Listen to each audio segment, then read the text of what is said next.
सकाळी करते कारलीची भाजी. तर मी कारलीच्या सगळ्या बिया काढून घेते बघा. बिया कोणालाच नाही आवडत आमच्या इथे. कोणाला म्हणजे आम्ही दोघेच खातो कारलीची भाजी, रुद्रांश तर अजिबात खात नाही.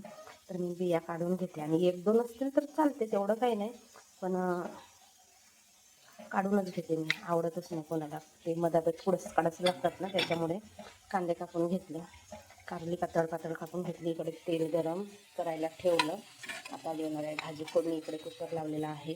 इथे आहे सोप, जिरा आणि दालचिनीचं पाणी, जे आता गार झालेलं आहे. पण मी तर जरा कामात आहे त्याच्यामुळे मी पिलेलं नाही, पण पेणार. जे माझं मॉर्निंगचं नेहमीचं असते, मी पेते ग्रीन टी वगैरे असं. आता ग्रीन टी संपली म्हणून. असं म्हणतात की पाणी बसूनच प्यावे. जर उभ्याने आपण पाणी पिलो ना तर आपले गुडघे दुखतात, नंतर गुडघेदुखीचा त्रास होतो असं म्हणतात. पण आपल्यापैकी बरेच लोक प्रत्येक वेळेस बसून पाणी नाही पित, नाही का. बस 2 मिनटाचं तर काम आहे, उभ्यानेच पाणी पितात. तसं मी पण पिते, पण जे सकाळचं कोमट गरम पाणी असते ना, तर मी ते बसूनच पित असते नेहमी. कारलीची भाजी मी अशा पद्धतीने करते. कांदे जिरा फ्राय करून घ्यायचा आणि त्याच्यामध्ये कारली फ्राय करून घ्यायची, म्हणजे कारली कडवट लागत नाही. आता जोपर्यंत ते चांगली शिजत नाही ना, तोपर्यंत अशीच कांदे तेल म्हणजे फ्राय करू देते. त्याच्यानंतरच मग मसाले टमाटर वगैरे टाकणार आणि परत शिजू द्यायचं. छान लागते, कडवट लागत नाही भाजी. पावसाळा असून सुद्धा पावसाळा आहे की उन्हाळा आहे हेच कळत नाही. इतकं गरम होते, उष्णता. पाऊस कमी आणि गरमी जास्त होते. 2 दिवस जरी पाऊस नाही आला ना तरी इतकी उष्णता होते, आणि आला तर एकदम बारीक बारीक येतो, कधी तर चांगला येतो. पण पाहिजे त्या प्रमाणामध्ये आमच्या भागामध्ये पाऊस नाही आहे ह्या वर्षी. तर माझी इथं चालली आहेत सकाळची कामं. स्वयंपाक उठल्याबरोबर आपल्या गृहिणीचं तेच असते, झाडलोट करायचं, सडा रांगोळी करायची, ब्रश वगैरे करायचं, आंघोळ करायची आणि लागलं स्वयंपाकाला.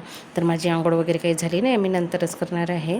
स्वयंपाक झाल्यानंतर तरी ते जे कोमट गरम पाणी ती पिऊन घेते. आणि खरं म्हणजे अर्ध्या तासाने तरी 1-2 ग्लास पाणी पित राहिलं पाहिजे. पण आपण हे काम आहेत ते काम आहेत, हे काम झाल्यावर पिते, ते काम झाल्यावर पिते, किंवा काही वेळेस बऱ्याच वेळेस आपण विसरतो पाणी प्यायचं. पण आपल्या शरीराला डिहायड्रेट ठेवणं तेवढंच महत्त्वाचं आहे. म्हणून न विसरता, न स्किप करता काम तर होतच राहतात. 15 मिनटातून, 20 मिनटातून, अर्ध्या तासातून 2 ग्लास तेवढं पाहिजे तेवढं पाणी प्यायचं. म्हणजे पुरेसं पाणी प्यायलं तर आपल्या शरीरामध्ये कोणतेच आजार होत नाही असं म्हणतात. वाचलेलं आहे प्रत्येक ठिकाणी वाचलेलं आहे, ऐकलेलं आहे. पण आपण त्याची अंमलबजावणी करत नाही. कामाच्या राड्यामध्ये, कामाच्या पसाऱ्यामध्ये एवढे गुंतून जातो की स्वतःकडे लक्ष द्यायला पण अजिबात वेळ राहत नाही. आहे ना प्रत्येक गृहिणीची अशीच किस्सा. बघता बघता स्वयंपाक झाला, नंतर भांडे घासून घेतले. जेवढं आपण आपल्याकडे लक्ष देतो तेवढे घरातल्या इतर कामाकडे सुद्धा लक्ष देणं महत्त्वाचं आहे. आपली भांडी एकदम स्वच्छ, टापटीप, नीटनेटकी असायला पाहिजे, नाही का. मग भांड्यांची स्वच्छता मोहीम राबवली. भांडे घासणं हा सुद्धा माझ्यासाठी ना मोठा डोकेदुखीचं काम वाटते. मी जास्त म्हणजे अशी थोडी असली तर भांडे घासत नाही. सकाळची पण म्हणजे रात्रीची भांडी तर मी रात्रीच घासते. सकाळची चहा नाश्त्याची घासायची, मग दुपारच्या जेवणाची तशीच राहतात. दुपारच्या जेवणाची कसं 2 प्लेटं पडतात आमचे दोघांचे, आणि ग्लास वगैरे, वाट्या, वरण असेल तर रुद्रांचा 1 डब्बा. मग ते मी काही घासत नाही. मग संध्याकाळी सगळे भांडे घासते जेवायच्या आधी, म्हणजे स्वयंपाक करत असताना किंवा स्वयंपाकाच्या आधी ते भांडे घासून घेते. असं करते मी माझं. स्वयंपाक झाला, भांडी झाली, घरातून झाडलोट सगळं झालं. मग आता राहिली फरशी पण आपण भाड्याचं घर असलं म्हणून काय झालं, रोजच स्वच्छ करायची, रोजच क्लीन करायचं. कारण त्या घरामध्ये आपल्यालाच राहायचं असते, आपणच राहतो. त्याच्यामुळे ते घर क्लीन करणं, स्वच्छ करणं आपली जबाबदारी आहे, जरी आपलं नसलं तरीसुद्धा. नंतर दुपारी मला किराणा सामानाची यादी करायची होती. इतक्यामध्ये इतका पाऊस येत होता ना बारीक बारीक, आणि हेही सुद्धा पावसामुळे काय कामं येत होते, हेही बिझी राहत होते. त्याच्यामुळे किराणा सामान काही आणून नाही झाला. त्यामुळे काही सामान संपला होता, जसं साखर आहे, रुद्रांशच्या काही वस्तू आहेत खायच्या वगैरे, त्या संपल्या होत्या. तर त्या आणण्या जरुरीच होत्या, ज्या आपल्याला रोजच्या दैनंदिन जीवनामध्ये लागतात. त्या अशा थोड्या आणून आपल्याला चालत नाही. जरा जास्त क्वांटिटीमध्ये आणलं तर आपण पण निश्चिंत होतो आणि जास्त दिवस सामान पुरतो सुद्धा. म्हणून मग इथे मी लिस्ट वगैरे बनवून घेतली, आणि मागची लिस्ट बघत होती मी की अजून आपल्याकडून चुकलं, काय स्किप झालं. म्हणजे मागची जी लिस्ट बनवलेली असते ना, त्याच्यावरून आपल्याला लक्षात येते की आपल्याकडे काही वस्तू शिल्लक आहेत, कोणत्या वस्तू संपल्या, कोणत्या शिल्लक आहेत, कोणत्या आणायच्या आहेत किंवा कोणत्या विसरल्या आहेत. ह्या अशा छोट्या गोष्टी मग आपल्याला लक्षात येतात, आपल्या डोक्यामध्ये रिमाइंड करतात म्हणून मग ची लिस्ट वगैरे चेक करत होती आणि किराणा सामानाची यादी करणे, आणायला जाणे ही माझी जबाबदारी असते. हे सोबत येतात पण गाडीवर किराणा आणायला बरं पडते म्हणून, नाहीतर मग माझी जबाबदारी असते. आणि कसं वेळेवर आपण 1-2 सामान तिथे गेल्यावर लक्षात येतात किंवा नवीन दिसलं तर आपण घेतो आणि त्याच्यामुळे मग बिल वाढतो. आणि कधी कधी काय होते तर आपण एकटं गेलो आणि यांनी मोजके पैसे दिले आणि आपल्या सामानात वाढ झाली तर बिलामध्ये वाढ होते. म्हणून मी यांना आपलं ATMच मशीन आहेत ना आपले हे, म्हणून यांना मी सोबत घेऊन जाते. मी एकटी जात नाही उगाचच कशाला. ही आहे माझी किराणाची वही आणि भरपूर जुनी आहे, 3-4 वर्ष जुनी. याच्यामध्ये मी काहीच लिहिलेलं नाही, नुसतं किराणाचा. आणि एवढा कुठे किराणा आणतो आपण, महिन्यातून 1.5-2 महिन्यातून आणतो, त्याच्यामुळे कुठे भरते. म्हणून ह्या वहीला 3-4 वर्ष झालेले आहेत. महिन्याचा किराणा, काजू बदाम मनुका हे असे आणतो मी. आणि 1 किलो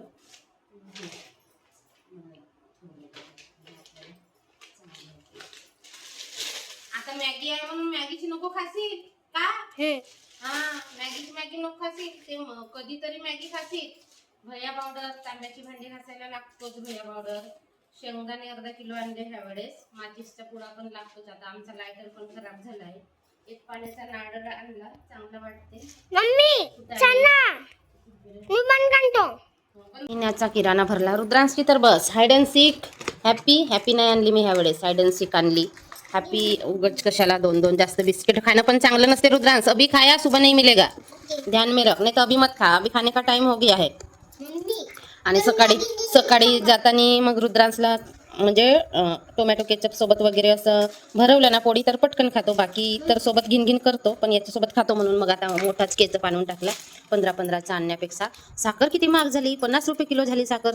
चहा पिणे परवडतच नाही. आता तसे तर मी चहा पितच नाही म्हणा, आता सोडलेला आहे चहा. मध्ये थोडासा 2 घुट पिते घरी, कधीतरी अचानक पिते. आणि कुठं गेली तर मी ओळखीची असतील तर सांगतेच की मी चहा नाही पिते म्हणून. सोनपापडीचा डब्बा, रुद्रांशला आवडतो सोनपापडी म्हणून.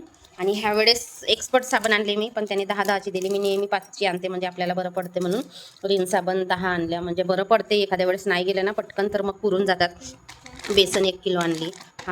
नमकीन आणून बघितले, आता बघू कसं वाटते काय. तर खारीक 1 किलो, काजू बदाम मनुका याचं पॅकेट, हे सगळं आणलं जे आपल्याला पाहिजे ते जे आपल्याला इम्पॉर्टंट आहेत ते. पितांबरी नाही वापरत मी, भया पावडरच वापरते तांब्याची वगैरे भांडे घासायला. पितांबरी पण आहे, पितांबरी पण साफ करते. भया पावडर आपला गरिबाच्या स्वस्तातला मस्त, हाही साफ करते. जर्मनची पण भांडी साफ करते आणि तांब्या पितळ्याची पण साफ करते. झाला किराणा आणून महिन्याचा. आता कधी काय लागलं, कडधान्य वगैरे अजून आणायलाच आहे. कडधान्य मी बाजूच्या कडधान्याचं दुकान आहे ना तिथून कडधान्य आणते. कडधान्य पण 5-6चे इझिली होतात, सगळ्या प्रकारचे कडधान्य आणावं तर. झाला आमचा महिन्याचा किराणा. तरी एवढाच किराणा आहे, तरी जवळपास 2800चा काहीतरी आहे. 2800चा आहे किराणा. एवढूसा वाटते आपल्याला, पण किती महाग आहे. ड्रायफ्रूट तर महाग आहेत सगळ्यात जास्त. 200 किती आहे, रुको खारीक आहे 220 रुपये किलो, पण चांगली आहे. फुटाणे 50 रुपयाचे अर्धा किलो झाले. पाहिजे टाइमपास खायला, पण मी फुटाणे नाही खात, मी वटाणे खाते. मला वटाणे आवडतात, ते चणे नाही आवडत फुटलेले. रुद्रांशनी तर एक चोकोसचा पुडा खाऊन टाकला तिकडे आणि एक आणला आहे. झाला महिन्याचा किराणा भरून. या डब्यामध्ये मी रुद्रांशच्या खायच्या वस्तू ठेवते, ड्रायफ्रूट वगैरे ठेवते आणि रेग्युलरचे ड्रायफ्रूट दुसऱ्या डब्यामध्ये ठेवते. जर एक्स्ट्राचे असतील तर इथे ठेवते आणि बाकी किराणा माझ्याकडे ते 2 मोठे ड्रम आहेत ना त्याच्यामध्ये ठेवते. असं मी वेगवेगळ्या एका ठिकाणी नाही ठेवत. डेलीच्या वस्तू ठेवते, पण ज्या जास्त क्वांटिटीमध्ये असतील त्या एका ड्रममध्ये ठेवते. तर असा होता आजचा ब्लॉग.